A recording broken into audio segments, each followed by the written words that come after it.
16 വർഷത്തോളമായിട്ട് ആരോഗ്യ മേഖലയിലാണ്. മുമ്പ് ഹോസ്പിറ്റൽ ക്ലിനിക്കിലൊക്കെ വർക്ക് ചെയ്തിരുന്നു.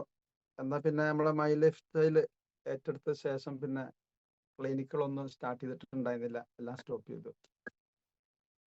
മാത്രമല്ല ട്രീറ്റ്മെന്റ് നമ്മൾ വീട്ടിലാക്കിയിട്ട് ചുരുക്കി. ബാക്കി സമയങ്ങൾ നമ്മൾ മൈ ലൈഫ് സ്റ്റൈലിന് വേണ്ടിയിട്ട് പ്രവർത്തിക്കുകയാണ്. ഞാനിതിലേക്ക് വരാനുള്ള കാരണം നിങ്ങൾക്കൊക്കെ അറിയാം, അഷ്റഫ് സാർ ധാരാണി. അദ്ദേഹം ഞങ്ങൾ ഇൻസ്റ്റിറ്റ്യൂട്ടിൽ വെച്ചിട്ടുള്ള പരിചയമാണ്. ഒരുപാട് വർഷങ്ങളായിട്ടുള്ള ബന്ധങ്ങളാണ്, ഫാമിലി ആയിട്ടൊക്കെ. കഴിഞ്ഞ 2010 കോയമ്പത്തൂർ മധുരയിൽ വെച്ചിട്ട് നടന്നൊരു വേൾഡ് കോൺഫറൻസിൽ വെച്ചിട്ടാണ് നമ്മുടെ സ്പെയർലീന എന്ന ഒരു പ്രൊഡക്റ്റിനെ കുറിച്ച് പരിചയപ്പെടുന്നത്. അന്ന് നമ്മൾ MI ലൈഫ് സ്റ്റൈൽ പ്രൊഡക്റ്റ് ബേസിൽ വന്നിട്ടില്ല. അപ്പോൾ വേറെ ഒരു കമ്പനി ഉണ്ട് പോണ്ടിച്ചേരി ബേസ് ചെയ്തിട്ട്, ഐറോ ബയോടെക്. ആ ഒരു കമ്പനിയിലെ ഒരു സ്പെയർലീന പ്രൊഡക്റ്റ് ഞാൻ അവിടെ പുറത്ത് ഹാളിൽ വെച്ചിട്ട് കാണാനിടയായി. അത് നമ്മൾ അതിനെ കുറിച്ച് കുറച്ച് പ്രൊഡക്റ്റ് മേടിച്ച് സ്വന്തത്തിൽ ഉപയോഗിച്ച് അത് നമ്മുടെ അടുത്ത് വരുന്ന ഒരുപാട് പേഷ്യൻസിന് കൊടുത്ത് ഒരുപാട് ഒരു അത്ഭുതപ്പെടുത്തുന്ന തരത്തിൽ ഒരുപാട് റിസൾട്ടുകൾ അതിൽ നിന്ന് കിട്ടി. അതിന് ഉത്തമ ഉദാഹരണമാണ് എൻ്റെ വീട്ടിൽ തന്നെ എൻ്റെ വൈഫിന് കിട്ടിയിട്ടുള്ള റിസൾട്ട്. എൻ്റെ ചെറിയ മോള്, ഇപ്പൊ അവൾക്കൊരു 10-11 വയസ്സായി. അപ്പൊ അവളെ ഉമ്മ ഗർഭം ധരിച്ച സമയത്ത് അവർ കഴിച്ചിരുന്ന ഒരേ ഒരു പ്രൊഡക്റ്റ് സ്പെയർലീൻ ആയിരുന്നു. അന്ന് ഗൈനക്കോളജിസ്റ്റിനെ കാണിക്കുന്ന സമയത്ത് കാൽസ്യം, അയൺ കണ്ടന്റുള്ള പ്രൊഡക്റ്റുകളൊക്കെ എഴുതാറുണ്ട്, പക്ഷെ അതൊന്നും കൊടുക്കാറില്ല. ഇത് മാത്രമാണ് കൊടുത്തിരുന്നത്. അത് കാരണമാവാം അവരുടെ ഡെലിവറി ഒക്കെ വളരെ പെട്ടെന്നായിരുന്നു. മോൾക്കുതമാര് പഠിക്കാനും മറ്റും കാര്യങ്ങളിലൊക്കെ നല്ല ആക്ടിവിറ്റീസ് ഒക്കെ കൂടുതലാണ്, കുഴപ്പമൊന്നുമില്ല. അപ്പൊ ഈ പ്രൊഡക്റ്റിനെ കുറിച്ച് ഞാൻ അഷ്റഫ് സാറൊക്കെ പിന്നെയും കൂടുതൽ ഒരുപാട് പഠിക്കാനിടയായി. അതിനുശേഷമാണ് അഷ്റഫ് സാർ എൻ്റെ അടുത്ത് പറയുന്നത്, സാറ് കമ്പനിയെ കുറിച്ച് അറിഞ്ഞു, ഐഡിയ എടുത്ത് ഒരു മീറ്റിംഗ് എന്തോ പങ്കെടുത്തിട്ടുണ്ട്. എൻ്റെ അടുത്ത് പറഞ്ഞു, ഇങ്ങനെ റഫി സാർ ഇങ്ങനെ സ്പെയർലീന എന്ന പ്രൊഡക്റ്റിനെ കുറിച്ച് പുതിയൊരു കമ്പനി വന്നിട്ടുണ്ട്. സ്പെയർലീന ഗോൾഡ് ആണ്, നമ്മളിപ്പോൾ സാധാ ഉപയോഗിക്കുന്നതിനേക്കാൾ ക്വാളിറ്റി ഉള്ളതാണ്. നമുക്കതിനെ കുറിച്ചൊന്ന് പഠിക്കണം. അതിന്റെ ക്ലാസ് നടക്കുന്നുണ്ട്. അവിടുത്തെ ലീഡേഴ്സിൻ്റെ അടുത്തൊക്കെ സംസാരിച്ചു. എൻ്റെ ചോദ്യങ്ങൾക്ക് എല്ലാവരും വ്യക്തമായിട്ടുള്ള മറുപടി അവർ തന്നു. നമുക്ക് അതിനെക്കുറിച്ച് പഠിക്കണം, നമുക്ക് അതിന്റെ ക്ലാസ്സിന് പോകണം എന്ന് പറഞ്ഞു. എന്തെങ്കിലും ശരി, ഓക്കെ പോവാന്ന് പറഞ്ഞു. കൊണ്ടോട്ടിയിൽ വെച്ചിട്ടാണ് ക്ലാസ് നടക്കുന്നത്. അപ്പൊ ഏതായാലും ക്ലാസ്സിൽ പങ്കെടുത്തു. അന്ന് നമ്മളെ അയ്യൂബ് സാറാണ് അവിടെ പ്ലാൻ പ്രസന്റേഷൻ അവതരിപ്പിക്കുന്നത്. അയ്യൂബ് സാറും ഷാഹിർ സാറും വന്നിരുന്നു. അപ്പൊ ചെന്നപ്പോഴാണ് അറിയുന്നത് സ്പെയർലീന മാത്രമല്ല, ഒരുപാട് പ്രൊഡക്റ്റ് ഉണ്ട് കമ്പനിക്ക്. കേൾക്കുമ്പോൾ എല്ലാം ഒന്നിനൊന്ന് മെച്ചമാണെന്ന് തോന്നി. അതെല്ലാം അന്ന് ഒരു അല്പം പ്രൊഡക്റ്റ് എടുത്ത്, അവിടെ തന്നെ ചെറിയ സ്റ്റോക്ക് ഒരു ഔട്ട്ലെറ്റ് ഉണ്ടായിരുന്നു. പ്രൊഡക്റ്റ് എടുത്ത് പോന്ന് പിന്നീട് ഒരു 5000 രൂപക്ക് പ്രോഡക്റ്റ് എടുത്ത് പിന്നീട് ഒരു 30,000 രൂപക്ക് കോൺടെസ്റ്റ് വെച്ചിരുന്നു, അത് ചെയ്ത്. പിന്നെ ഞാനും എൻ്റെ സുഹൃത്തും കൂടി 2 ലക്ഷത്തിന്റെ പ്രൊഡക്റ്റ് എടുത്ത്. അപ്പൊ എനിക്ക് പിന്നെ വീട് കൂടാന്തരം അല്ലെങ്കിൽ മറ്റുള്ളവർക്ക് കയറി ഇറങ്ങി പ്രൊഡക്റ്റ് കൊടുക്കുന്ന ഒരു പതിവില്ല. എൻ്റെ അടുത്ത് ഒരുപാട് വർഷങ്ങൾ ബന്ധമുള്ള ഒരുപാട് പേഷ്യൻസ് ഉണ്ട്. അവർ അടുത്ത് വരാറുണ്ട്. അവർ അസുഖവുമായി ബന്ധപ്പെട്ടുള്ള പ്രൊഡക്റ്റുകൾ നിർദ്ദേശിക്കാറുണ്ട്, അവർ വാങ്ങിച്ചു പോകാറുണ്ട്. അപ്പൊ അങ്ങനെയാണ് ഞാൻ അങ്ങനെ ഈ ബിസിനസ് ചെയ്തിരുന്നത്. അപ്പൊ ഈ ഒരു പ്രൊഡക്റ്റിനെ കുറിച്ച് ഒന്നും കൂടി പഠിക്കാൻ സാധിച്ചതിൽ വളരെ സന്തോഷം. എന്താ വെച്ചാല് ഒരുപാട് അസാധ്യമായിട്ടുള്ള റിസൾട്ടുകളാണ് പിന്നീട് വന്നത്. അന്ന് മുമ്പ് ഉപയോഗിച്ചിരുന്ന പ്രൊഡക്റ്റ് എന്ന് പറഞ്ഞാല് നമ്മളിപ്പോഴത്തെ സ്പെർലിന ഗോൾഡ് ഒരെണ്ണം കഴിക്കുകയാണെങ്കിൽ അതൊരു 5-6 കഴിക്കേണ്ട ഒരു അവസ്ഥയാണ്. വെച്ചാല് അത്രയും ക്വാളിറ്റിയിൽ വ്യത്യാസമുണ്ട്. പക്ഷെ അന്നത്തെ ആ ഒരു സമയത്ത് അത് കിട്ടുക എന്ന് വെച്ച് കഴിഞ്ഞാൽ വലിയൊരു അന്നത്തെ ആ ഒരു അവസ്ഥയിൽ വളരെ നല്ല കാര്യമായിരുന്നു. പിന്നീട് നമ്മള് MLS ഒരുപാട് പ്രൊഡക്റ്റിനെ കുറിച്ച് പഠിക്കാനും ഉപയോഗിക്കാനും ഒരുപാട് പ്രൊഡക്റ്റ് നമ്മളോട് ഉപയോഗിച്ചിട്ടുണ്ട്. ഒരു 1.5 ലക്ഷത്തിന്റെ ഒക്കെ പ്രൊഡക്റ്റ് നമ്മൾ സ്വന്തം വീട്ടിൽ തന്നെ നമ്മൾ യൂസ് ചെയ്തിട്ടുണ്ട്. കവചപ്രാശത്തെ കുറിച്ച് പറയുകയാണെങ്കിൽ ഒരുപാട് നമുക്ക് പറയാനുണ്ട്. ഏതായാലും ഈ ഒരു മേഖലയിൽ വന്നപ്പോൾ നമ്മൾക്ക് മുമ്പ് നമ്മൾ ചെയ്തിരുന്ന ഇപ്പം നമ്മളൊക്കെ ട്രീറ്റ്മെന്റ് കൊടുത്തു കഴിഞ്ഞാൽ നമുക്ക് കിട്ടുന്ന റിസൾട്ട് അത് നമ്മൾ ട്രീറ്റ്മെന്റ് കൊടുത്തതിന്റെ ഭാഗങ്ങളാണ്. നമ്മളൊക്കെ ചെയ്യുന്ന ട്രീറ്റ്മെന്റ് എന്ന് പറഞ്ഞാൽ ചിലപ്പോൾ സ്പോട്ടിൽ തന്നെ നമുക്ക് റിസൾട്ട് കിട്ടുന്ന പല ട്രീറ്റ്മെന്റ്. ഇപ്പം നമ്മൾ പിന്നെ emergency medical technician course MIMS hospital Calicut നിന്നാണ് കഴിഞ്ഞത്. അതിന് മുമ്പേ ഞങ്ങൾ ചൈനീസ് ട്രീറ്റ്മെന്റ് ആയിട്ടുള്ള അക്യൂപങ്ചർ, അതേമാതിരി വിദേശ രാജ്യങ്ങൾ, അറബ് രാജ്യങ്ങൾ ചെയ്യുന്ന കപ്പിംഗ് തെറാപ്പി, ജാമ പോലുള്ളത്, അതേപോലെ തന്നെ കൊറിയൻ തെറാപ്പികൾ, ജാപ്പനീസ്, അങ്ങനൊക്കെ ഒരുപാട് ട്രീറ്റ്മെന്റ് ഞങ്ങൾ പഠിച്ചിട്ടുണ്ടായിരുന്നു. അപ്പോൾ വ്യത്യസ്തമായിട്ടുള്ള ട്രീറ്റ്മെന്റ് ഓരോ ആളുകളിലും വ്യത്യസ്തമായിട്ടുള്ള അസുഖങ്ങളാണ് വരിക. അപ്പോൾ പലതരത്തിൽ ഏതാണ് അവർക്ക് അഭികാമ്യം നോക്കിയിട്ടാണ് നമ്മൾ ട്രീറ്റ്മെന്റ് കൊടുക്കാറുള്ളത്. അതൊക്കെ 2-3 സിറ്റിങ്ങോട് കൂടിയിട്ടൊക്കെ ചിലപ്പോൾ അധിക പേർക്കും ക്വയർ ആവാറുണ്ട്. ചില ആളുകളാണ് അസുഖം ഭേദമാവാത്ത ആളുകൾ നമ്മൾ കുറച്ചും കൂടി സമയമെടുത്ത് ട്രീറ്റ്മെന്റ് കൊടുത്ത് ാണ് ശരിയായി വരാറ്. ഇത് നമുക്ക് ട്രീറ്റ്മെന്റ് ചെയ്യേണ്ട ആവശ്യമില്ല. മാത്രമല്ല നമുക്ക് പ്രൊഡക്റ്റ് നിർദ്ദേശിച്ചു കഴിഞ്ഞാൽ നമുക്കും കുറച്ച് റിസ്ക് ഒഴിവാക്കാം, അങ്ങനെയൊക്കെ തോന്നി. ഏതായാലും ഒരുപാട് റിസൾട്ടുകൾ നമുക്ക് ഇതിൽ ഉണ്ടാക്കിയെടുക്കാൻ പറ്റിയിട്ടുണ്ട്.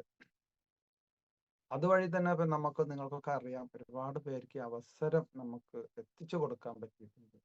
അപ്പൊ ഈ അവസരം നമുക്ക് എനിക്ക് കിട്ടിയ പോലെ തന്നെ ഒരുപാട് പേർക്ക് ഇത് കിട്ടിയിട്ടുണ്ട്. നമുക്ക് ഒരുപാട് പേർക്ക് ഈ അവസരം കൊടുക്കാൻ കഴിഞ്ഞിട്ടുണ്ട്. അപ്പൊ നമ്മൾ സ്വന്തമായിട്ട് അധ്വാനിക്കുകയാണെങ്കിൽ നമുക്ക് നമുക്ക് സ്വന്തമായിട്ട് ഏൺ ചെയ്യാം. നമ്മളെ ഫാമിലി, ഭാര്യ, മക്കള്, നമ്മളെ ആ ഒരു അണുകുടുംബത്തിന് ഉപകരിക്കുന്ന തരത്തിൽ നമ്മൾ യൂസ് ചെയ്യുള്ളൂ. പക്ഷെ ഈ ഒരു അവസരം മറ്റുള്ളവർക്ക് നമ്മൾക്ക് കൊടുക്കുന്ന സമയത്ത് നമ്മൾക്ക് കിട്ടുന്ന പോലെ തന്നെ നമുക്ക് എല്ലാ ബെനിഫിറ്റും അവർക്കും ഇതിൽ മേടിക്കാൻ പറ്റും എന്നാണ് ഇതിൽ പറയാനുള്ളത്. ഇപ്പൊ ടാറ്റ, ബിർള, അംബാനി, റിലയൻസ് പോലത്തെ ഒരുപാട്, അദാനി പോലത്തെ ഒരുപാട് വലിയ വലിയ വൻകിട സംരംഭകരുണ്ട്. പക്ഷെ അവരൊക്കെ ചെയ്യുന്നത് എന്താണ്? അവര് ചെയ്യുന്നത് അവർ സ്വന്തമായിട്ട് ബിസിനസ് കൊണ്ടുവരുന്നു, ഒരുപാട് പേർക്ക് അവർ തൊഴിൽ കൊടുക്കുന്നു, അവരെ വെച്ച് അവർ പണിയെടുക്കുന്നു, കംപ്ലീറ്റ് കാശ് അവരെ പോക്കറ്റിലോട്ടാണ് പോകുന്നത്. എന്നാൽ കിട്ടുന്നതിൽ അവര് പണിയെടുക്കുന്ന അവര് സാലറിക്ക് ഉപരിയായിട്ട് അവർക്കൊരു എക്സ്ട്രാ ഒരു ബെനിഫിറ്റ് അവർ കൊടുക്കുന്നില്ല. അതുകൊണ്ടാണ് അവർ ഇന്ത്യയിലൊക്കെ വൻകിട കോടീശ്വരന്മാരുടെ പട്ടികയിൽ മുൻപന്തിയിൽ നിൽക്കുന്നത്. പക്ഷെ നമ്മുടെ MD ചെയ്യുന്നത് എന്താണോ വളരെ അത്ഭുതം, വളരെ സന്തോഷമാണ്. അദ്ദേഹം ചെയ്യുന്നത് ഒരുപാട് പേർക്ക് നന്മ ചെയ്യണം. ഒരുപാട് റിസ്ക്, ത്യാഗങ്ങൾ എടുത്തിട്ടാണ് അദ്ദേഹം ഇത്തരത്തിലൊരു കമ്പനിയെ കുറിച്ച് റിസൈൻ ചെയ്ത് കണ്ടുപിടിച്ചതും. ഒരുപാട് സയന്റിസ്റ്റുകളും ഒരുപാട് മുൻവിധിയുള്ള നിർദ്ദേശകരോടൊക്കെ അഭിപ്രായമൊക്കെ മാനിച്ചുകൊണ്ട് അദ്ദേഹം ഇത്തരത്തിലുള്ള ഒരു കമ്പനിയും ഓരോ ഘട്ടം ഘട്ടമായിട്ട് ഓരോ ദീർഘവീക്ഷണത്തോട് കൂടിയിട്ടാണ് അദ്ദേഹം ഇതിനെ കണ്ടിട്ടുള്ളത്. എന്നുവെച്ചാൽ എനിക്ക് മാത്രമല്ല, ഇതുമായി ബന്ധപ്പെട്ട് വരുന്ന എല്ലാവർക്കും 100% കോൺഫിഡൻസോട് കൂടിയിട്ട് പ്രവർത്തിക്കുന്ന ആളുകൾക്ക് ഇതിൽ 100% അവർ ആഗ്രഹിക്കുന്ന രീതിയിൽ അവർക്ക് ബെനിഫിറ്റ് ഉണ്ടാക്കാൻ പറ്റും എന്നതിന്റെ പ്രത്യേകത. അദ്ദേഹത്തിന് വേണമെങ്കിൽ അദ്ദേഹത്തിന്റെ ഫാമിലിക്ക് മാത്രം ഇത് എൻജോയ് ചെയ്യായിരുന്നു. പക്ഷെ അദ്ദേഹത്തിന്റെ ഒരു മഹാമനസ്കതയാണത്. നിങ്ങൾ ചിന്തിച്ചു നോക്കുക, നമ്മളെ ഈ ഭൂമി ലോകത്തിൽ എത്ര പേരുണ്ട്, എത്ര അധ്വാനിക്കുന്ന ആളുകൾ, എത്ര ബിസിനസ്സുമാരുണ്ട്, എത്ര കോടീശ്വരന്മാരുണ്ട്. അവരിൽ നിന്ന് വ്യത്യസ്തമാണ് ഇദ്ദേഹത്തിന് അത്തരത്തിൽ മനസ്സുണ്ടായതുകൊണ്ടാണ് ഇത്രയും ആളുകൾക്ക് സഹായം കൊടുക്കുന്നത്. എന്നുവെച്ചാൽ അദ്ദേഹം പറഞ്ഞിട്ടില്ലേ നമ്മളടുത്ത്, നിങ്ങൾ എൻ്റെ കൂടെ നിൽക്കാൻ തയ്യാറാണോ? നിങ്ങൾ എൻ്റെ കൂടെ നിൽക്കാൻ തയ്യാറാണോ എങ്കിൽ നമുക്ക് ഒരുമിച്ച് പ്രവർത്തിക്കാം. അങ്ങനെ ആവുമ്പോൾ എന്നുവെച്ചാൽ നമുക്ക് എല്ലാവർക്കും വിജയിക്കാൻ പറ്റുന്ന പറഞ്ഞത്. ഓരോ പാവപ്പെട്ട കുടിലിലെ ആളുകൾ കൊണ്ടുവരും. അതല്ലെങ്കിൽ പഠനത്തിൽ പിന്നോക്കം നിൽക്കുന്ന ആളുകളുണ്ട്. സ്കൂളിലൊക്കെ ആണെങ്കിൽ ചില ടീച്ചേഴ്സ് പറയും, നീ ഒരിക്കലും നന്നാവില്ല, നീ രക്ഷപ്പെടില്ല, എന്നെ കൊണ്ട് പഠിക്കാൻ കഴിയില്ല എന്നൊക്കെ പറഞ്ഞിട്ട് പുച്ഛിച്ച് തള്ളുന്ന ആളുകളുണ്ട്. സമൂഹത്തിൽ അങ്ങനെ ഉണ്ട്, സുഹൃത്തുക്കളിടയിലുണ്ട്, ഫാമിലിയിൽ ഉണ്ടാവാം. അപ്പൊ അവരിൽ ഉണ്ടാകുന്ന ഒരു മാനസിക വിഷമങ്ങൾ നിങ്ങൾ ചിന്തിച്ചു നോക്കും, എത്ര വലുതായിരിക്കും. അപ്പൊ ആ ഒരു വിജയത്തിൽ നിന്ന് അവര് പിന്നോട്ടടിപ്പിക്കുകയാണ്. അവരുടെ ചിന്തയും അവരുടെ പ്രവർത്തനങ്ങളൊക്കെ പിന്നോട്ട് അടുപ്പിച്ച് എന്തെങ്കിലും വല്ല പ്രയാസങ്ങൾ അല്ലെങ്കിൽ സമൂഹം നേരിടുന്ന എന്തെങ്കിലും വല്ല പ്രയാസത്തിലേക്ക് അവർ നീങ്ങിക്കൊണ്ടിരിക്കും. അവർക്ക് വേണ്ടത് സ്നേഹമാണ്, ഒരു കൂട്ടിപ്പിടുത്തമാണ്. എന്നാൽ നമ്മളെ MD പറഞ്ഞത്, അത്തരത്തിലുള്ള ആളുകളെ നിങ്ങൾ എൻ്റെ അടുത്ത് കൊണ്ടുവരും. സമൂഹം വേണ്ടാന്ന് വെക്കുന്ന, അല്ലെങ്കിൽ ഫാമിലി വേണ്ട വെക്കുന്ന ആളുകളുണ്ടെങ്കിൽ അവരെ നിങ്ങൾ എൻ്റെ അടുത്ത് കൊണ്ടുവരും. അവരെ ഞാൻ കോടീശ്വരന്മാരാക്കാൻ വേണ്ടിയിട്ട്. ചിന്തിച്ചു നോക്കും. അപ്പോൾ ഓരോ വ്യക്തിയിലും അവർക്ക് അതിൻ്റെതായിട്ടുള്ള ഒരുപാട് കഴിവുകളും മികവുകളും ഉണ്ട്. പക്ഷെ അത് നമ്മൾ പ്രോത്സാഹിപ്പിച്ച് പുറത്തെടുത്ത് ആ കഴിവിനെ നമ്മൾ പുറത്തെടുത്ത് കൊണ്ടുവരണം. അതിന് ചില സാഹചര്യങ്ങൾ ഉണ്ടാവാം, ചില വ്യക്തികൾ ഉണ്ടാവാം. ഓരോ ആളുടെ വിജയത്തിനും പരാജയത്തിനും പിന്നിൽ ഒരുപാട് വ്യക്തികളുടെ സ്വാധീനമുണ്ട്. ഷംനാമേടൊക്കെ പല ആളുകൾ പറയാറുണ്ട്, നമ്മൾ ഈ പ്രവർത്തനം, ഈ ഒരു ബിസിനസ് ചെയ്യുന്ന സമയത്ത് പല ആളുകളിൽ നിന്നും പല പരിഹാസങ്ങൾ, പല അടക്കം പറച്ചില്, അല്ലെങ്കിൽ ചില തരത്തിലുള്ള നോട്ടങ്ങൾ, പലതരത്തിലുള്ള കുറ്റപ്പെടുത്തലുകൾ. നീ ചെയ്യുന്ന തൊഴിൽ വിട്ട് നീ ഇപ്പൊ ഇതാണോ ചെയ്യുന്നത് എന്നൊക്കെ പറയാറുണ്ട്. എൻ്റെ അടുത്തൊന്നും പറയാറുണ്ട്. നമ്മൾ ഓൾറെഡി ആരോഗ്യ മേഖലയിലാണ്, മനസ്സിലായില്ല. അപ്പൊ പല ആളുകൾ വലിയൊരു പ്രയാസം, പ്രതിസന്ധികൾ, ബുദ്ധിമുട്ടുകൾ വരാറുണ്ട്.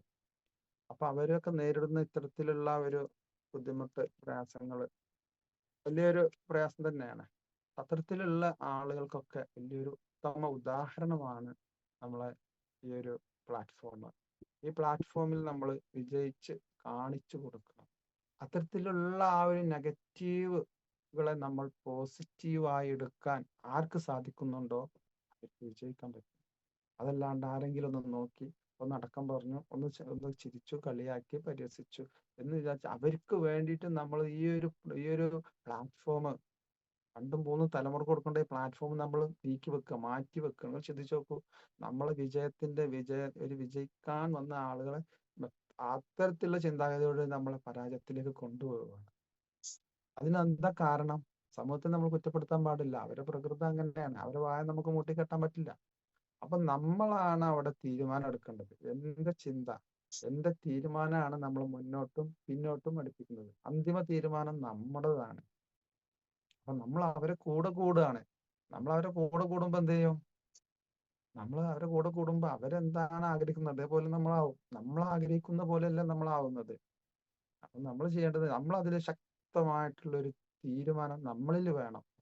അതിന് വേണ്ടത് നമ്മൾ എന്ത് ചെയ്യണം? നമ്മളിലുള്ള മാറ്റങ്ങൾ. നമ്മൾ മുമ്പ് എങ്ങനെ ആയിരുന്നു എന്നും അതേപോലെ ജീവിച്ചാൽ മതിയോ? അപ്പൊ അങ്ങനെ ജീവിച്ചു കഴിഞ്ഞാൽ നമ്മളെ ആഗ്രഹങ്ങൾക്കനുസരിച്ച്, അല്ലെങ്കിൽ നമ്മളെ കൂടെ ഉള്ളവർക്ക് അവരുടെ ആഗ്രഹങ്ങൾക്കനുസരിച്ച് ജീവിക്കാൻ നമുക്ക് സാധിക്കില്ല. അപ്പൊ നമ്മൾ അതിനൊരു ശക്തമായിട്ടുള്ള ഒരു തീരുമാനം നമ്മൾ എടുക്കണം. പല ആളുകളും ബിസിനസ് ചെയ്യുന്നുണ്ട്. ഒരുപാട് പേര് ചെയ്യുന്നത് ലീഡറുടെ നിർബന്ധപ്രകാരം, ലീഡർക്ക് വേണ്ടിയിട്ട്, അല്ലെങ്കിൽ കൊണ്ടുവന്ന സുഹൃത്താവാം, അയൽവാസിയാവാം, പലതരത്തിലുള്ള ബന്ധങ്ങളാവാം, അദ്ദേഹത്തിന് വേണ്ടിയിട്ടാണ് കൂടുതൽ ആളും മോർണിംഗ് കയറാറുള്ളത്. അദ്ദേഹത്തിന് വേണ്ടിയിട്ടാണ്. അല്ലെങ്കിൽ അവരെന്ത് വിചാരിക്കും, അവർ ചീത്ത പറയും, അവർ പിണങ്ങും, അവർ വഴക്ക് പറയും എന്ന് വിചാരിച്ച് അവർ GPSന് പങ്കെടുക്കും, ട്രെയിനിങ്ങിൽ പങ്കെടുക്കും. പക്ഷെ ഇത് എന്നാണോ നമുക്ക് സ്വന്തത്തിൽ തോന്നുന്നത്, അന്നേ നമുക്ക് ഒരു വ്യത്യസ്ത ചിന്താഗതി, ഒരു വ്യത്യസ്തമായിട്ട് രീതിയിൽ നമുക്ക് മുന്നേറാൻ കഴിയുള്ളൂ.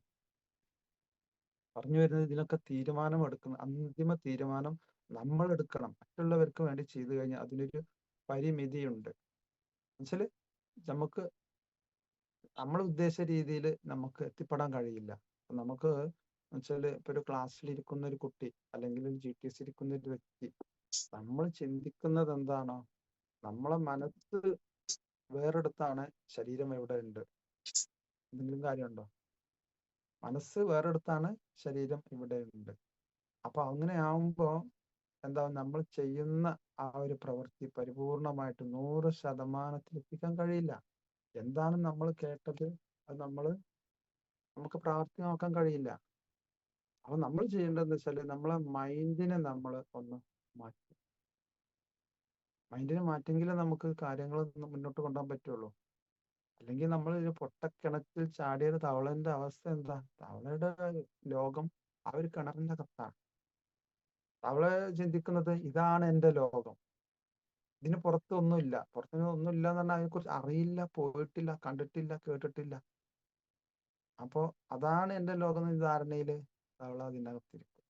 പക്ഷെ അതിന് പുറത്ത് വന്നെങ്കിലല്ലേ വിശാലമായിട്ടുള്ള, അതിക്കും മേലെ വിശാലമായിട്ടുള്ള ഒരു ലോകം പുറത്തുണ്ടെന്ന് അറിയുള്ളൂ.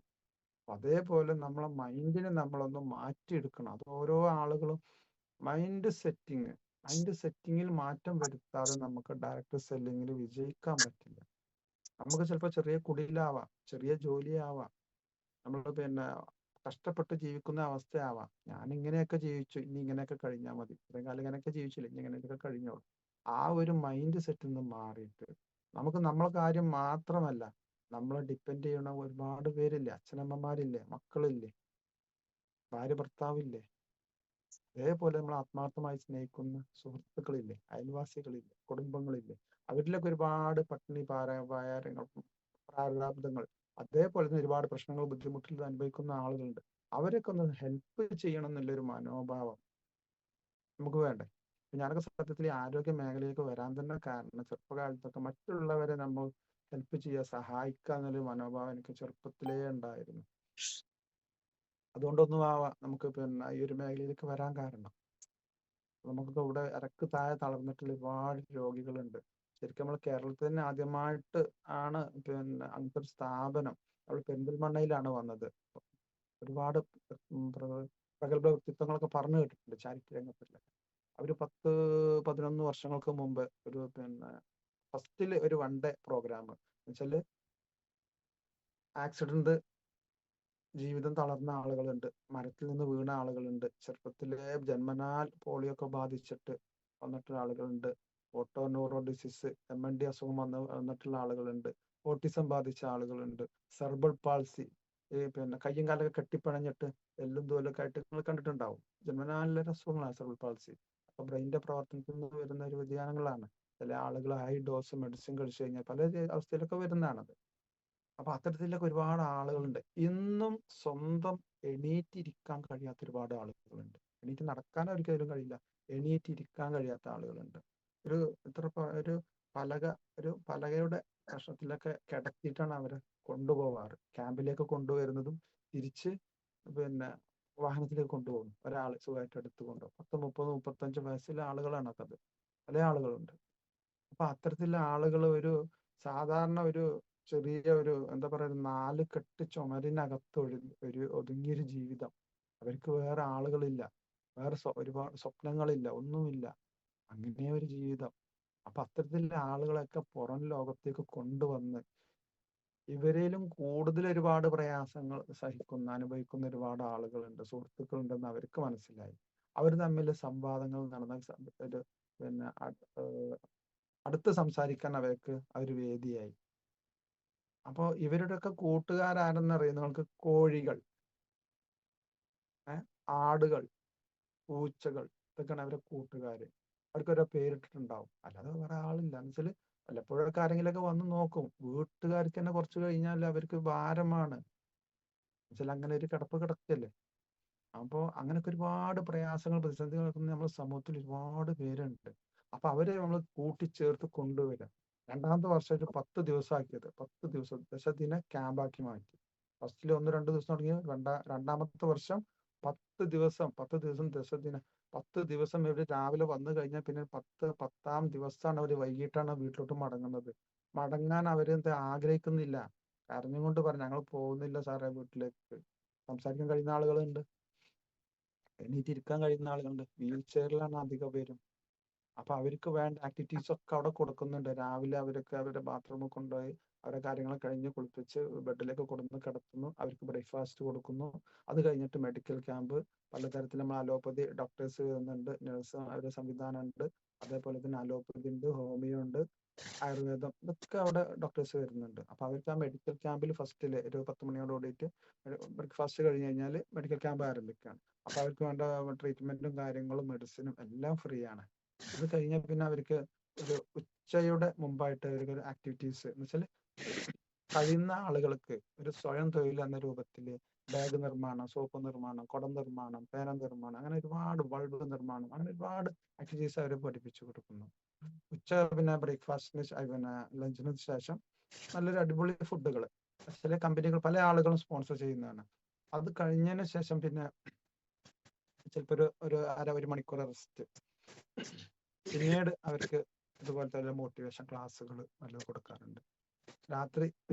രാത്രി അവിടെ സ്റ്റേജ് പ്രോഗ്രാമിൽ ഓരോ ദിവസം ഉദ്ഘാടനങ്ങളുണ്ട്. അപ്പൊ അതുമായി ബന്ധപ്പെട്ട് ഇവരിലുള്ള ഒരുപാട് കഴിവുകൾ അവിടെ പുറപ്പെടും. പാട്ട് പാടാൻ കഴിയുന്ന ആളുകളുണ്ട്, സോറി, കവിത എഴുതാൻ കഴിയുന്ന ആളുകളുണ്ട്, ചില ആളുകൾ വീൽ ചെയറിൽ ഇരുന്നിട്ട് കോമഡി, പിന്നെ അതേപോലെ പലതരത്തിലുള്ള പിന്നെ നൃത്തങ്ങളും ഡാൻസുകളും ഒക്കെ ചെയ്യുന്ന അവരുടെ ഉള്ളിൽ ഒരുപാട് ആഗ്രഹങ്ങളുണ്ട്. ഈ ആഗ്രഹങ്ങളെ പുറത്തെടുത്ത് കൊണ്ടുവരാണ് അവിടെ ചെയ്യുന്നത്. പിന്നീട് അത് പുനരധിവാസത്തിലേക്ക് എത്തി.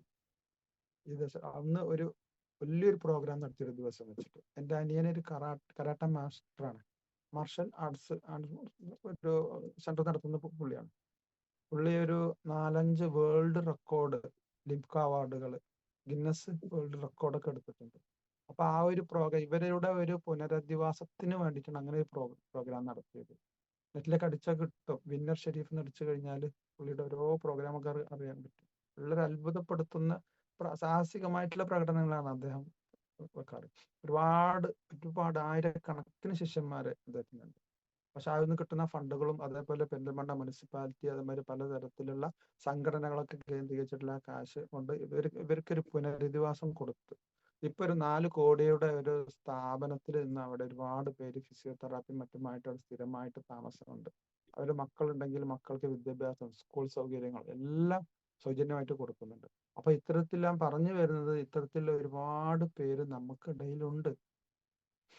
അപ്പൊ അവരൊക്കെ നമുക്ക് സഹായിക്കാനുള്ള ഒരു മഹാമനസ്കത നമ്മളിൽ ഉണ്ടെങ്കിൽ നമുക്ക് നമ്മൾ വന്നിട്ടുള്ള ഈ പ്ലാറ്റ്ഫോം നമുക്കും അവർക്കൊക്കെ ഗുണപ്പെടും. ഇപ്പൊ നമുക്ക് കണ്ടിട്ടില്ലേ, കണ്ണൂരിൽ തൻഷൻ എന്ന് പറഞ്ഞിട്ടുള്ളൊരു ഒരു പയ്യന് സെർബൽ പാൾസി ബാധിച്ചതാണ്. നിങ്ങൾ കണ്ടിട്ടുണ്ടാവും, അവരെ പ്രോഗ്രാം കേട്ടിട്ടുണ്ടാവും, ഹിസ്റ്ററി കേട്ടിട്ടുണ്ടാവും. തൻഷൻ കേട്ടിട്ടുണ്ടാവും എന്ന് തോന്നുന്നത്. ആ പുള്ളി ഇപ്പം പിന്നെ NTC-യിലേക്ക് കടന്നു എന്ന് തോന്നുന്നത്. RTC വരെ അദ്ദേഹത്തിന്റെ ഇത് നമ്മൾ ഫോളോ അപ്പ് ചെയ്തിരുന്നു. നല്ലൊരു വ്യക്തിയായിരുന്നു. നടക്കാൻ കഴിയില്ല. അവരെ ഉമ്മ പിന്നെ സുഹൃത്തുക്കളൊക്കെയാണ് വാഹനത്തിന് എടുത്ത് വെക്കാറ്. വലിയ വലിയ സ്റ്റേജ് പ്രോഗ്രാമുകൾ സംസാരിക്കുന്നത് കേൾക്കണം. അവർക്കൊക്കെ ഈ ഒരു ബിസിനസ് ചെയ്യാൻ പറ്റുന്നുണ്ടെങ്കിൽ നമ്മൾക്കൊക്കെ എന്താ ദൈവം എല്ലാം തന്നിട്ടില്ലേ? 2 കണ്ണ് തന്നിട്ടില്ല. ആ കണ്ണുകൊണ്ട് എന്തെല്ലാം നമ്മൾ കാണുന്നു.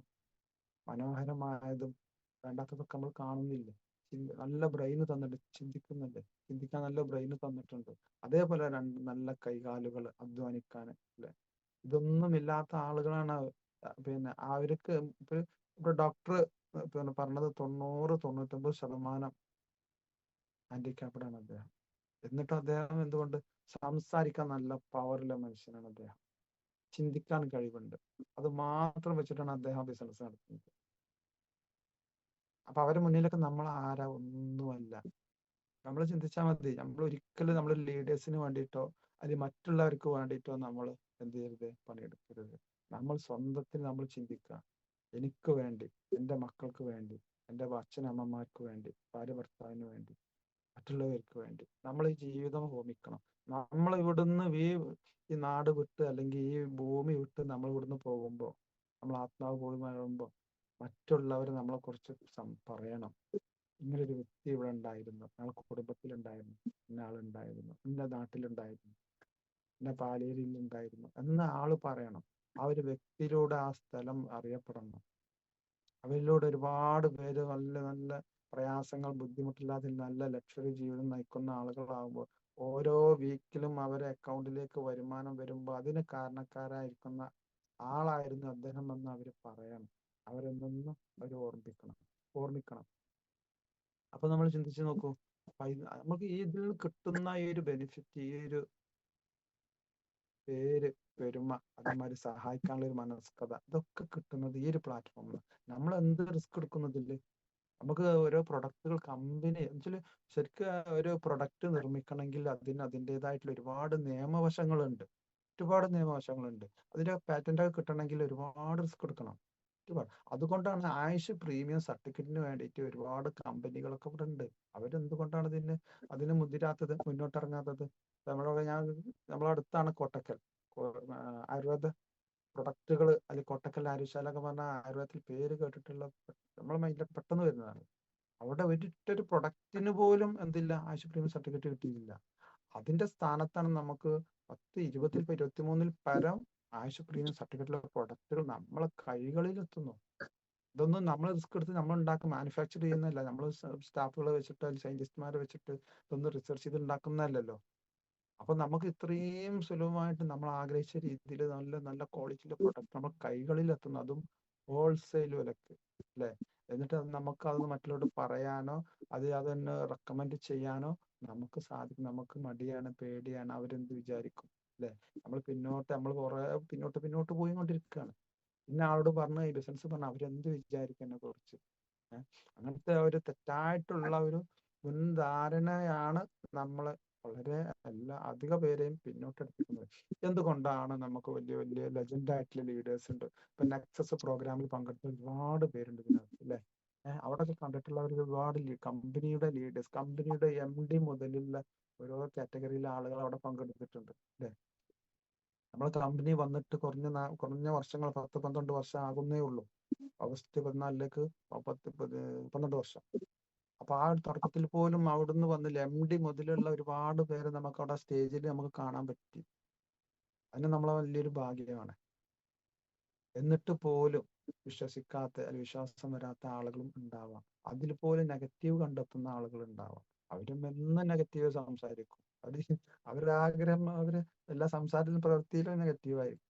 പക്ഷെ അതൊക്കെ കണ്ടിട്ട് പോലും അവർക്ക് അതിൽ ഒരു മാറ്റങ്ങൾ വരാൻ പറ്റിയിട്ടില്ലെങ്കിൽ എന്താ പറയാ. അപ്പൊ നമ്മൾ ചെയ്യേണ്ടത് ഇതൊക്കെ നമുക്ക് നമ്മളെ ലീഡേഴ്സ് നമ്മളെ പരിപോഷിപ്പിച്ചെടുക്കാൻ ട്രെയിൻ ചെയ്തെടുക്കുന്ന ഓരോ സ്റ്റെപ്പുകളാണ് അതൊക്കെ. അപ്പൊ അതൊക്കെ നമ്മൾ ലീഡേഴ്സ് പറയുന്നതനുസരിച്ച് GTS ആയിക്കോട്ടെ, ടൂടെ RTP ആയിക്കോട്ടെ, ട്രെയിനിങ് ആയിക്കോട്ടെ, വർക്ക്ഷോപ്പ് ആയിക്കോട്ടെ, നമ്മൾ റെഡി ആയിരിക്കണം അവിടെ. അപ്പൊ നമുക്ക് അതിൻ്റെ ഇടയിൽ പ്രതികൂല കാലാവസ്ഥകൾ വരും, പ്രതികൂലമായിട്ടുള്ള പ്രശ്നങ്ങൾ, പ്രതിസന്ധികൾ വരും. അതിനൊക്കെ മറികടന്ന് അനുകൂലമാക്കി എടുക്കുന്നവർക്കാണ് ബിസിനസ്സിൽ വിജയിക്കാൻ പറ്റുള്ളൂ. അതാണ് നേരത്തെ പറഞ്ഞ നമ്മളെ വലിയ വലിയ ലീഡേഴ്സ്. ഇതുകൊണ്ട് അവർ കുറഞ്ഞ കാലം കൊണ്ട് 5, 6, 7 വർഷം കൊണ്ട് ശതകോടീശ്വരന്മാരുടെ ഇടയിലൊക്കെ പേരെടുത്തത്. അവര് ആ ഉള്ളിലുള്ള അടങ്ങാത്ത ആ തീ, അവരുടെ മൈൻഡിലുള്ള ആ തീ, എനിക്ക് വിജയിക്കണം. അവരുടെ ഉള്ളിൽ ഒരുപാട് ലക്ഷ്യങ്ങളുണ്ട്. ആ ലക്ഷ്യങ്ങൾ കീഴടക്കണമെങ്കിൽ അവർ ഉദ്ദേശിച്ച പോലെ ചെയ്തെങ്കിൽ അത് വിജയിക്കും. ഇത് ഡയറക്റ്റ് സെല്ലിംഗ്. ഇതിന് സമയമില്ല, ടാർഗറ്റ് ഇല്ല, ഏരിയ ലിമിറ്റ് ഇല്ല, കൂടുതൽ ക്യാഷ് നമുക്ക് ഇതിന് ഇൻവെസ്റ്റ് ചെയ്യണ്ട. ഇതൊക്കെ ചിന്തിക്കുമ്പോൾ ഇത് പഠിച്ച ആളുകളാണ്. രാവായാലും ഒരു വ്യക്തിക്ക് എപ്പോഴാണ് ടൈം, അതിനനുസരിച്ച് മുൻകൂട്ടി അപ്പോയിന്റ്മെന്റ് വാങ്ങിച്ച് അവർ ചെന്ന് കാണുന്നു, സംസാരിക്കുന്നു. അപ്പൊ നമ്മൾ ഏത് രീതിയിലാണ് ആളുകളോട് കൺവിൻസ് ചെയ്യുന്നത് അതിനനുസരിച്ചിരിക്കും അവരുടെ പ്രതികരണം. നമ്മുടെ ഡ്രസ് കോഡ് നമ്മൾ കീപ്പ് ചെയ്യണം. നമ്മൾ ടൂൾസുകൾ നമ്മളെ കൂടെ ഉണ്ടാവണം. എന്തൊരു ആവശ്യം ഉണ്ടെങ്കിലും പെട്ടെന്ന് എടുക്കുന്ന സ്ഥലത്ത് നമുക്ക് കിട്ടണം. എവിടെയാണ് വെച്ചിട്ട് നമുക്ക് പെട്ടെന്ന് മൈൻഡിൽ എത്തണം. എന്താണ് പറയേണ്ടത് നമുക്ക് മുൻകൂട്ടി നമുക്ക് ഒരു മുൻധാരണ വേണം. ആരോടാണ് സംസാരിക്കുന്നത് വേണം. പല വ്യത്യസ്ത കാറ്റഗറിയിലെ ആളുകളാണ് വരുന്നത്. നല്ല ഓഫീസേഴ്സ് ആയിരിക്കാം. അപ്പൊ അവരുടെ നമ്മൾ അതിനനുസരിച്ചുള്ള സംസാരിക്കണം. ഇപ്പൊ നല്ല ഗവൺമെന്റ് എംപ്ലോയീസ് ആയിരിക്കാം, അതിനനുസരിച്ച് സംസാരിക്കണം. ചില ആളുകൾ സാധാരണക്കാരായിരിക്കാം, അവർക്കെല്ലാം അതിനനുസരിച്ചുള്ള സംസാരങ്ങൾ കൊടുക്കണം. അപ്പൊ ഏതൊരു വ്യക്തിയുടെ മുന്നിലാണ് നമ്മൾ ചെല്ലുന്നത് അതിനനുസരിച്ചുള്ള ഒരു പ്രിപ്പറേഷൻ നമ്മൾ മുൻകൂട്ടി തയ്യാറാക്കണം. അപ്പൊ എത്ര നമ്മൾ ഓരോ പ്ലാനിങ്ങോട് കൂടിയിട്ട് നമ്മൾ മുന്നോട്ട് പോയി കഴിഞ്ഞാൽ നമുക്ക് വിജയിക്കാൻ പറ്റും. അതേപോലെ തന്നെ ഹോം മീറ്റിംഗ് ഒക്കെ ലീഡേഴ്സ് പറയാറുണ്ട്. പല ആളുകൾ അതിന് വിട്ടു നിൽക്കാറുണ്ട്. എനിക്ക് എൻ്റെ വീട്ടിൽ കുറഞ്ഞ ആളുകളുള്ളൂ, അതേമാതിരി എൻ്റെ അയൽവക്കത്ത് എന്നുവെച്ചാൽ തൊട്ടടുത്ത് വീടുകളില്ല, ഞാൻ ഒറ്റപ്പെട്ട സ്ഥലത്താണ് നിൽക്കുന്നത്, കുറച്ച് കഴിയട്ടെ സാറേ, കുറച്ചും കഴിയട്ടെ, അടുത്ത മാസം തൊട്ട് അങ്ങനെ ദീർഘിച്ചു കൊണ്ട ആളുകളുണ്ട്. ഇപ്പോഴും ഹോം മീറ്റിംഗ് നടത്താത്ത ഒരുപാട് ഡിസ്ട്രിബ്യൂട്ടേഴ്സ് ഉണ്ട്. അവരിലൊക്കെ മാറ്റങ്ങൾ കുറവായിരിക്കും. എന്ന് വെച്ചാൽ നമുക്ക് സ്വന്തത്തിൽ ഇതൊരു ആത്മവിശ്വാസം, നമ്മൾ ഫാമിലിയിൽ ഈ ഒരു ബിസിനസ് അവതരിപ്പിക്കണമെങ്കിൽ ഫസ്റ്റ് ചെയ്യേണ്ടത് ഹോം മീറ്റിംഗ് ആണ്. ഈ ഹോം മീറ്റിംഗ് വിട്ടുനിൽക്കുന്ന ഒരുപാട് പേരുണ്ട്. ഹോം മീറ്റിങ്ങോട് കൂടിയാണ് ഈ വ്യക്തിയിൽ ഫാമിലി ഇവരെ ശരിക്ക് ഹരാസ് ചെയ്യുന്നതിലും അനുകൂലിക്കുന്നതിലും ഒക്കെ ഒരു കാരണം ഉണ്ടാക്കുന്നത്. അപ്പൊ നമ്മൾ എന്ത് ചെയ്യണം? ഇത് നിർബന്ധമായിട്ട് ചെയ്യണം. ഒരു വ്യക്തിയിൽ ചെയ്തെങ്കിൽ ആ സ്റ്റെപ്പ് റോള് കമ്പനി എന്തിനാ വെച്ചിട്ടുള്ളത്? ആ സ്റ്റെപ്പ് അനുസരിച്ച് നമുക്ക് വിജയിക്കാൻ വേണ്ടിയിട്ടാണ്, അല്ലെ? ഇപ്പൊ വലിയ ലീഡേഴ്സ് ഒക്കെ നമ്മളെ ഡോക്ടർ മോഹൻ സാർ ഒക്കെ പറയാറുണ്ട്, ഞങ്ങൾ വിജയിച്ചിട്ടുള്ളത് എന്നുവെച്ചാൽ ഒരു ഒരു ലെജൻഡ് ആയിട്ടുള്ള ലീഡേഴ്സിനെ ഒരു സാധാരണക്കാരിൽ ഫസ്റ്റിൽ വന്നിട്ടുള്ള ഡിസ്ട്രിബ്യൂട്ടേഴ്സ് കാണുന്ന രീതി, ഓ അദ്ദേഹം ഇതിൽ വിജയിച്ചു, ആദ്യം വന്നതാവാം എന്നൊക്കെ പറഞ്ഞിട്ട് നമ്മൾ വളരെ നിസ്സാരമായിട്ട് അദ്ദേഹത്തിന് എല്ലാം കിട്ടും, അദ്ദേഹത്തിന് കഴിവുണ്ട്, അതുണ്ട്, ഇതുണ്ട്, അതൊന്നല്ല. ഓരോ വിജയത്തിനും അതിന് പിന്നിൽ ഒരുപാട് പ്രയാസങ്ങളുണ്ട്, ഒരുപാട് വിയർപ്പുകളുണ്ട്. പലതരത്തിലുള്ള പ്രതിസന്ധികൾ മറികടന്നിട്ടാണ് അവർ വർഷങ്ങളുടെ അധ്വാനം കൊണ്ടാണ് അവർ വലിയൊരു വിജയത്തിൽ എത്തുന്നത്. നമ്മൾ പി ടി ഉഷയെ കൂടെ ഉപമിക്കാറില്ലേ? പി ടി ഉഷ വെച്ചാൽ അവരൊക്കെ ചെറുപ്പം മുതലേ ഒരുപാട് ഓടി ഓടി ഓടി ഓടി പിന്നീട് ഒരു പ്രത്യേക ഒരു സന്ദർഭങ്ങളിലാണ് ഇവർ ആ വിജയത്തിലേക്ക് എത്തുന്നത്. ഒരുപാട് വർഷങ്ങളുടെ അധ്വാനമുണ്ട്, ഒരുപാട്. ഏതൊരു മേഖലക്കായിക്കോട്ടെ അധ്വാനമുണ്ട്. പക്ഷെ നമ്മൾ ഇതൊന്നും ചെയ്യാതെ നമ്മൾ ലക്ഷപ്രഭുക്കളാക്കണം. ഇപ്പൊ ലോട്ടറി എടുക്കാതെ ലക്ഷാധിപതി ആവണം, സിക്സ് പാക്ക് ഒന്നും ഇല്ലാതെ നമ്മൾ എന്തില് ജിംനേഷ്യത്തിൽ വല്ല ഫസ്റ്റിൽ എത്തണം എന്നൊക്കെ പറഞ്ഞു കഴിഞ്ഞാൽ, അല്ലെങ്കിൽ എക്സാം ഒന്നും എഴുതാതെ നമ്മളൊന്നും പഠിക്കാതെ നമുക്ക് റാങ്ക് കിട്ടണം എന്നൊക്കെ ഒരു വാദിക്കുന്ന ചിന്തിക്കുന്ന വിഭാഗങ്ങളുണ്ട്. നമ്മൾ ആ വിഭാഗത്തിൽ പെടാൻ പാടില്ല. എന്നുവെച്ചാൽ അധ്വാനിക്കുന്നവർക്ക് അതിൽ സംതൃപ്തിയുള്ളൂ. ആ സംതൃപ്തിയോട് കൂടിയിട്ട് നമുക്കൊരു വിജയങ്ങൾ കൊണ്ടെത്തിക്കാൻ പറ്റും. അപ്പോൾ ലീഡേഴ്സ് പറഞ്ഞത്, ഞങ്ങൾ അധ്വാനിച്ച പോലെ, അത് ഞങ്ങൾ അനുഭവിച്ച പോലെ നിങ്ങൾക്ക് അനുഭവിക്കാൻ പറ്റുമോ? നിങ്ങൾക്ക് ആ ഒരു നമ്മൾ കല്ലും മുള്ളും ഞങ്ങൾ അനുഭവിച്ച പോലെ, ഞങ്ങൾ ത്യാഗം സഹിച്ച പോലെ നിങ്ങൾക്ക് ചെയ്യാൻ പറ്റും. അതേ റൂട്ടിൽ നിങ്ങൾക്ക് സഞ്ചരിക്കാൻ പറ്റും, അതേ ഞങ്ങൾ ചെയ്ത പോലെ നിങ്ങൾക്ക് ചെയ്യാൻ പറ്റും. എന്നാൽ നിങ്ങളും ഞങ്ങളെ പോലെ ആവുന്ന പറയുന്നത്. ഇതിലെല്ലാവർക്കും വിജയിക്കാൻ പറ്റും. പരാജയപ്പെടണമെങ്കിലും നമുക്ക് സാധിക്കും. അപ്പൊ നമ്മൾ ചെയ്യേണ്ടത് എന്തുകൊണ്ട് നമ്മൾ ഓരോ പഠനം നടത്തണം. എന്തിനാണ് വലിയ വലിയ ലീഡേഴ്സിന് നമ്മളെ അസോസിയേറ്റ് നമ്മളെ പിന്നെ ലീഡേഴ്സ് പരിചയപ്പെടുത്തുന്നത്? ബെന്നിസാറെ പോലത്തൊക്കെ. എന്നുവെച്ചാൽ അവരുടെ ആ ഒരു വിജയം, അവരടുത്ത് നിൽക്കുമ്പോൾ കിട്ടുന്ന ഒരു പോസിറ്റീവ് എനർജി, അദ്ദേഹത്തിൽ നിന്ന് ആ ഒരു പുഞ്ചിരിയിൽ കിട്ടുന്ന ആ ഒരു പോസിറ്റീവ് എനർജി, ഇത് ഏതൊരു വ്യക്തിക്കും പവർ കൊടുക്കുന്ന ഒരു ഷെയ്ക്ക് ഹാൻഡ് കൊടുത്തു കഴിഞ്ഞാൽ ഓരോ വ്യക്തിയിലും പോസിറ്റീവ് ആയിട്ടുള്ള ഒരുപാട് എനർജികൾ ഉണ്ട്. അപ്പൊ നമുക്ക് പിന്നെ ഓറ ട്രീറ്റ്മെന്റിൽ പഠിക്കാണ്ട് ഓറ നിങ്ങൾ കേട്ടിട്ടുണ്ടോ? ഒരു പ്രഭാവലയാണത്. ഇപ്പൊ വലിയ മഹാന്മാരുടെ ഒക്കെ ഫോട്ടോസ് നമ്മൾ പിന്നെ അമ്പലത്തിലായിക്കോട്ടെ, വീടുകളിലായിക്കോട്ടെ, ചർച്ചിലായിക്കോട്ടെ വെക്കാറുണ്ട്. അവര് ചുറ്റും ഒരു പ്രകാശ വലയം നിങ്ങൾ കണ്ടിട്ടുണ്ടാവാം. ആ ഒരു പ്രകാശ വലയം ഒരുപാട് വ്യക്തികളിലുണ്ട്. ചില ആളുകളടുത്ത് നമ്മൾ ഇടപഴകുമ്പോൾ നമുക്കൊരു പ്രത്യേക ഒരു പോസിറ്റീവ്, നല്ലൊരു സന്തോഷം കൊടുക്കാറുണ്ട്. ചില ഡോക്ടേഴ്സിന്റെ അടുത്ത് രോഗികൾ ചെന്ന് ഇരുന്ന് കഴിഞ്ഞാൽ അവർക്ക് സന്തോഷമാണ്. വെച്ചാൽ അവർ മരുന്ന് എഴുതിയോ അല്ലെങ്കിൽ മരുന്ന് കൊടുത്തോ അതല്ല, അവരുടെ രണ്ടോക്ക് സംസാരിച്ചു കഴിഞ്ഞാൽ അവർക്ക് പ്രത്യേക ഒരു പോസിറ്റീവ് എനർജിയാണ്. അപ്പൊ അത് ഓരോ വ്യക്തിയിലും ഈ ഒരു എനർജി ഉണ്ട്. അതിനെ നമ്മൾ നമുക്ക് നമ്മളെ നിരന്തരമായിട്ടുള്ള മെഡിറ്റേഷനും ധ്യാനങ്ങളിലൂടെ ഒക്കെ നമുക്ക് പരിപോഷിച്ചെടുക്കാൻ പറ്റും. അപ്പൊ ആ ഒരു പോസിറ്റീവ് എനർജി, ആ ഒരു ഓറ, അത് ഉണ്ടായി കഴിഞ്ഞു കഴിഞ്ഞാൽ മറ്റുള്ളവർക്ക് നമ്മളിൽ നിന്നും ഒരുപാട് പോസിറ്റീവ് കൊടുക്കാൻ പറ്റും. അവരുടെ ചിന്തയും പ്രവൃത്തിയും കേൾവിയും എല്ലാം പോസിറ്റീവിലായിരിക്കും. നെഗറ്റീവ് അവർ ചിന്തിക്കുന്നതല്ല, അവരത് ടച്ച് ചെയ്യുന്നതല്ല, അവരതിനെ കുറിച്ച് സംസാരിക്കില്ല. എന്തെങ്കിലും സംസാരിച്ചാൽ അവർ നേരെ പോസിറ്റീവിലേക്ക് പോകും. അത്തരത്തിലുള്ള മഹാവ്യക്തിത്വങ്ങളുണ്ട് നമ്മളെ കൂടെ. അപ്പൊ അവരെ നമ്മൾ തിരഞ്ഞെടുക്കുക, അവരെ കൂടെ നമ്മൾ സഹവസിക്കുക, അവരുമായിട്ട് നമ്മൾ ചങ്ങാത്തം കൂടി കഴിഞ്ഞാൽ അവരെ പോലെ നമുക്കും ആവാൻ പറ്റും. അതുകൊണ്ട് നമ്മൾ ഇതിൽ വിജയിച്ച ആളുകളുമായിട്ട് നമ്മൾ സംവദിക്കുക, അവരുമായിട്ട് കൂട്ടുകൂടുക, അവരുമായിട്ട് ഡിസ്കസ് ചെയ്ത് കഴിഞ്ഞാൽ നമുക്ക് എന്ത് ചെയ്യാൻ പറ്റും? നമുക്ക് വിജയിക്കാൻ പറ്റും. നേരെ മറിച്ച് പിന്നെ ഞാൻ മൈ ലൈഫിൽ ഒരുപാട് പേര് പറഞ്ഞിട്ടുണ്ട്, ഞാൻ ഉണ്ടായിരുന്നു, എനിക്കറിയാം, കമ്പനി അറിയാം, പ്രൊഡക്റ്റ് ഞാൻ ഉപയോഗിച്ചിട്ടുണ്ട്, എനിക്ക് ഐഡിയ ഉണ്ട് എന്നൊക്കെ പറഞ്ഞു. പക്ഷെ ഇവരൊന്നും ഇതിനെക്കുറിച്ച് വ്യക്തമായിട്ട് പഠിക്കാത്ത ആളുകളാണ്. പ്രൊഡക്റ്റ് ആയിക്കോട്ടെ, പ്രൊഡക്റ്റ് വ്യക്തമായിട്ട് ഉപയോഗിക്കാത്ത ആളുകളാണ്. കമ്പനിയെ കുറിച്ച് കമ്പനിയുടെ പ്ലാന് തിരിയാത്ത ആളുകളാണ്. പ്ലാന് തിരിഞ്ഞിരിക്കണമെങ്കിൽ അവരാ സംസാരിക്കില്ല, അവർ ആ ഒരു പൊസിഷനല്ല എത്തേണ്ടത്. അപ്പൊ എന്ന് വെച്ചാൽ നമ്മൾ ശരിയായ രീതിയിൽ ഒന്നെങ്കിൽ ലീഡേഴ്സിന്റെ ഒരു അപാകത, അല്ലെങ്കിൽ അവരിൽ ഉണ്ടായിരുന്ന സ്വഭാവത്തിലുള്ള വൈകല്യങ്ങൾ, ഇതൊക്കെയാണ് അവിടെ പ്രതിപാദിക്കുന്നത്. അപ്പൊ നമ്മൾ ചെയ്യേണ്ടത്, നമ്മൾ ഏതൊരു വ്യക്തിയാണ്, അപ്പൊ ഇതിൽ നമ്മൾ സൂമിൽ ഇരിക്കുന്ന ഒരുപാട് പേരുണ്ട്, പലതരത്തിലുള്ള ജോലി ചെയ്യുന്ന ആളുകൾ ഉണ്ടാവും. അവർ ചെയ്യുന്ന മേഖല അവർ പുലിയായിരിക്കും, പക്ഷെ ഇത് വ്യത്യസ്തമായിട്ടുള്ളതാണ്. ഇതിനെക്കുറിച്ച് നമ്മൾ പഠിക്കണം.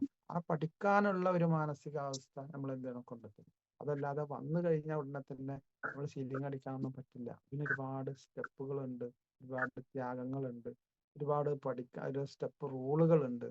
അതൊക്കെ നമ്മൾ മനസ്സിലാക്കിയിട്ട് വേണം ഓരോന്ന് ചെയ്യാൻ. അതല്ലാതെ പെട്ടെന്ന് ആരംഭ ശൂരത്വത്തിലുള്ള ആളുകളാവുമ്പോ എന്താവും, ആരംഭത്തിൽ നമ്മൾ അങ്ങനെ ആക്കും, ആനാക്കും ചേനാക്കും എന്നൊക്കെ പറഞ്ഞാൽ അങ്ങനെ പറഞ്ഞിട്ട് കുറവ് വരുന്നുണ്ട്. കാരണം വന്നു കഴിഞ്ഞാല് ചിലർ പറയും അവരാണ് വന്നു കഴിഞ്ഞാൽ രക്ഷപ്പെടും. ഒന്നുമില്ല. നമ്മളതിൽ ഒരു വ്യക്തിയെ കുറിച്ച് നമ്മളങ്ങനെ മുൻധാരണ കൂടുതൽ നമ്മൾ ആഗ്രഹിച്ചു കഴിഞ്ഞാൽ എന്താവും, നമുക്കൊരുപാട് എന്താവും പ്രയാസങ്ങൾ, ബുദ്ധിമുട്ടുകൾ ഒന്നും വരും. അപ്പൊ ഞാൻ കൂടുതൽ സമയമായി തുടങ്ങിയിട്ടുണ്ട്. അപ്പോൾ നമുക്ക് ഇനി പ്രത്യേകിച്ച് പറയാനുള്ളത്, നമുക്ക് ഈ കിട്ടിയൊരു അവസരം നമ്മൾ ഒരു ഒരു ഒരു വലിയൊരു അമൂല്യ നിധിയായിട്ട് നമ്മൾ സൂക്ഷിക്കുക. എന്താ വെച്ചാൽ മരണം നമ്മളെ ഏത് സമയത്തും പിടികൂടും. ചിന്തിക്കുക. ഒരിക്കലും പ്രായമായിട്ട് മരിക്കണം എന്നില്ല. ചെറുപ്പത്തില് പ്രസവത്തിൽ മരിക്കാറുണ്ട്, കുഞ്ഞുങ്ങളായിരിക്കുമ്പോഴുണ്ട്, യുവത്വത്തിൽ പിടികൂടാറുണ്ട്, വാർദ്ധക്യത്തിൽ എത്താറുണ്ട്, വളരെ പ്രായം ചെന്ന് വർഷങ്ങളോളം കിടപ്പിലായ ആളുകളൊക്കെ ഉണ്ട്. അപ്പൊ മരണം ദൈവം നമ്മൾ ഏത് സമയത്ത് എവിടെ വെച്ച് എങ്ങനെയൊന്നും ഏത് അവസ്ഥ നമുക്കറിയില്ല. അപ്പൊ ആ മരണം നമ്മളെ പുൽകുന്നതിന് മുമ്പ് നമ്മൾ നമ്മളെ കുടുംബത്തിനും സമൂഹത്തിനും എന്തെങ്കിലുമൊക്കെ ഉണ്ടാക്കി വെക്കണം. അതല്ലാതെ നമ്മൾ ജീവിതം കൊണ്ട് എന്ത് കാര്യം? കുറെ നേരം വെളുക്കുന്നു, രാത്രിയാവുന്നു, നേരം വെളുക്ക് കിടന്നുറങ്ങുന്നു, എണീക്കുന്നു. നമ്മൾ സാധാരണ ഈ ഒരു പ്രവൃത്തി മറ്റുള്ള ജീവജാലങ്ങൾ ചെയ്യുന്നുണ്ട്. പശുക്കൾ ചെയ്യുന്നില്ലേ? നായ്ക്കൾ ചെയ്യുന്നില്ലേ? പൂച്ചകൾ ചെയ്യുന്നില്ലേ?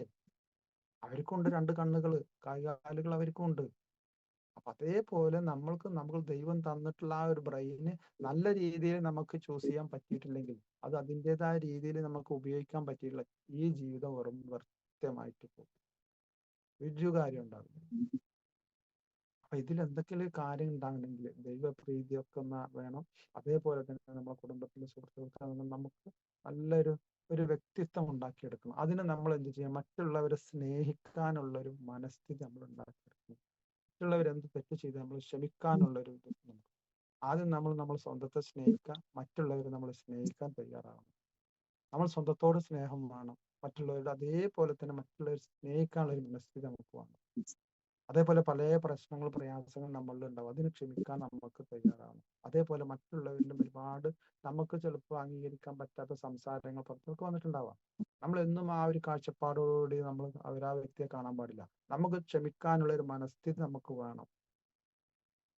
എങ്കിലേ നമുക്ക് നല്ലൊരു സമൂഹത്തിൽ നല്ലൊരു വ്യക്തിത്വമായിട്ട് നമുക്ക് മാറാൻ കഴിയും. അപ്പൊ ടീമിലൊക്കെ ഒരുപാട് പ്രശ്നങ്ങൾ, പ്രയാസങ്ങളൊക്കെ ഉണ്ടാവും. അതൊക്കെ രമ്യമായി പരിഹരിച്ച് നമുക്ക് മുന്നോട്ട് കൊണ്ടുപോകാൻ കഴിയണം. സ്നേഹത്തോട് കൂടിയിട്ട് നമ്മൾ സഹവർത്തിക്കുക. ഇത് കൂട്ടായ്മയിലുള്ള ഒരു ബിസിനസ് അല്ലേ. അപ്പൊ അതുപോലെ നമ്മൾ നല്ലൊരു വ്യക്തിത്വത്തിന് ഉടമയായി കഴിഞ്ഞാൽ എല്ലാം പിന്നെ നമ്മളെ കൂടെ വരും. നമ്മൾ നല്ലൊരു മനുഷ്യനായി കഴിഞ്ഞാൽ, നല്ല രീതിയിൽ പ്രവർത്തിക്കാൻ കഴിയും കഴിഞ്ഞാൽ എല്ലാ വിജയവും നമ്മളെ കൂടെ വരും. നല്ല ആളുകൾ നമ്മളെ കൂടെ കൂടും. ഒരുപാട് ആളുകൾ ബെന്നിസാറ പ്രോഗ്രാമൊക്കെ FSS കേട്ടിട്ട് എത്ര പേര് ജീവിതത്തിലേക്ക് വന്നിട്ടുണ്ട്. കേട്ടിട്ടില്ല? ഓരോ ലീഡേഴ്സ് പറഞ്ഞ മുമ്പ് അവർ അങ്ങനെ ആയിരുന്നു, താഴെ ഒരു സംസാരം കാരണം ഞാൻ നല്ലൊരു വ്യക്തിത്വമുള്ള ഒരു മനുഷ്യനായ എത്ര ആളുകൾ പറഞ്ഞു കേട്ടിട്ടുണ്ട്. അപ്പൊ പല ആളുകളിലും ഒരുപാട് നല്ല നല്ല ക്വാളിറ്റി ഉണ്ടാക്കാനും നമ്മൾ ഈ MI ലൈഫിൽ ഒരു കാരണമായിട്ടുണ്ട്. അപ്പൊ ഇതിൽ കൊടുക്കുന്ന ഇത്തരത്തിലുള്ള പ്രോഗ്രാമുകൾ, ട്രെയിനിങ്ങുകൾ, നല്ല നല്ല ക്ലാസ്സുകൾ ഒരിക്കലും ഒരു മനുഷ്യനെ താഴോട്ടല്ല മുന്നോട്ട് മേലോട്ട് നല്ല നല്ല ഒരു ക്വാളിറ്റി ഉള്ള ഒരു മനുഷ്യനാക്കിയിട്ട് ഒരു സ്ഫുടം ചെയ്തെടുക്കുകയാണ് നമ്മൾ ചെയ്യുന്നത്. അപ്പൊ എല്ലാവരെയും വിജയിപ്പിക്കാനും സ്നേഹിക്കാനും കൂട്ടായ്മയുള്ള ഒരു ബിസിനസ്സിൽ വന്നിട്ടുള്ള എല്ലാവർക്കും നന്ദി പറയാണ്. ഏകദേശം സമയമായിട്ടുണ്ടല്ലോ അല്ലേ ഷംന മാഡം?